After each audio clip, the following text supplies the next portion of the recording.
$30 million space. What does it mean?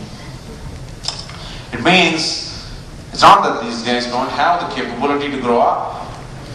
Those CEOs, CMOs haven't made the decision to really move up the charts.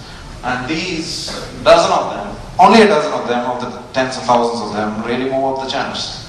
I just took an example out of the technology industry, because technology industry is very applicable. It's applicable to any industry, but a matter of fact is what the message I'm trying to communicate.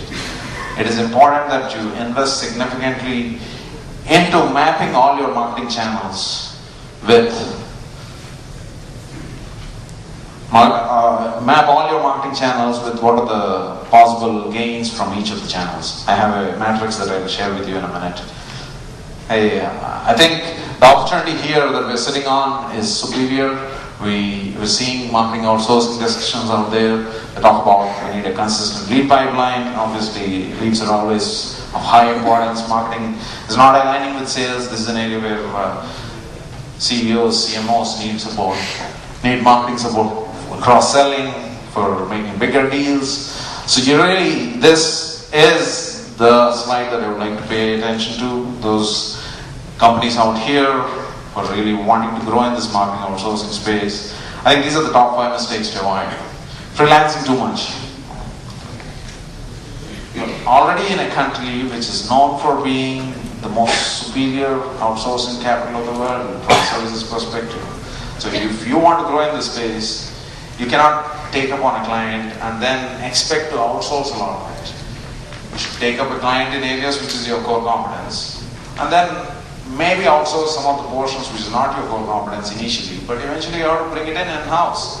It has to be part of your strength if you're trying to offer that as a marketing outsourcing provider out of India.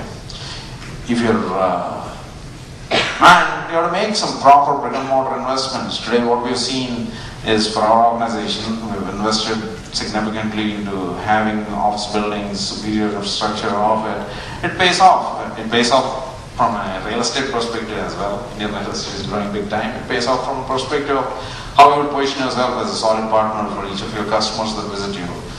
Then, not investing in global lead generation teams. You have to make a proposition to invest globally. Obviously, it starts with lead generation around the world. Today, there are capabilities where you can have a wide phone line from 10 different countries for less than $500 per month. That really positions you in 10 different key countries of yours that you'll be able to start marketing to. Companies like IP Momentum, OneEdge, some of those who are already doing this kind of packaging. So not extending customer service 24/7. Okay, forget 24/7. At least sitting in India, we should be able to offer 24/5 and really go global. The thought process of using our abundant talent, which is available as an advantage, should not be missed by Indian companies. When you as a decision maker, if you need to add more people into the mix, you would rather do it in hindsight. The reason I say that is, at the end of the day, the advantage India is the capability of lots of resources.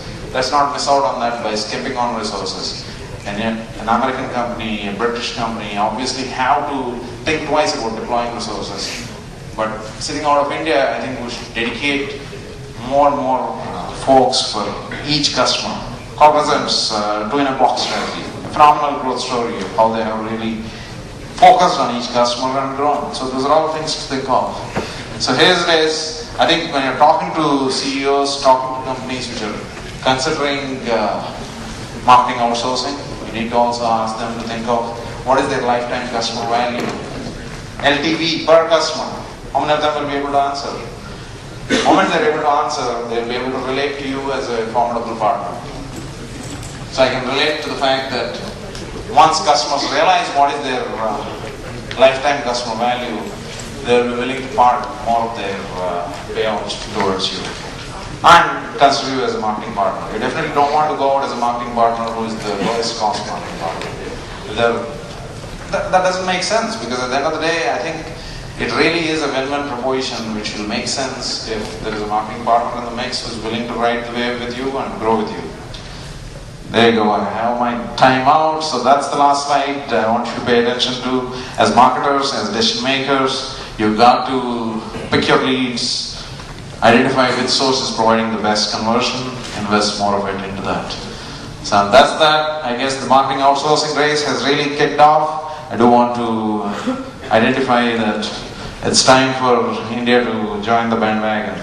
So thank you all for participating in this. I will actually take a photo of you guys. Normally it is the other way around, right? The day they have the speaker being taken, for a photo of the speaker being taken, but I think you all have made this speech possible, so I'll take a photo of yours. There you go, guys. Thank you all.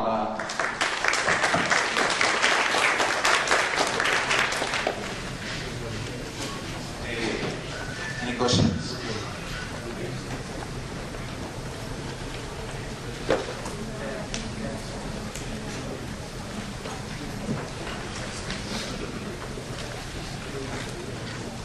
I guess I gave you too much of a download. I'm available in the speaker's launch, so in case those of you, particularly those who want to grow your enterprises into full-fledged marketing outsourcing firms, obviously I'm available to chat. Those of you obviously would like to outsource some of your marketing initiatives, I'm available to chat. Thank you guys. Thank you all. Have a wonderful day.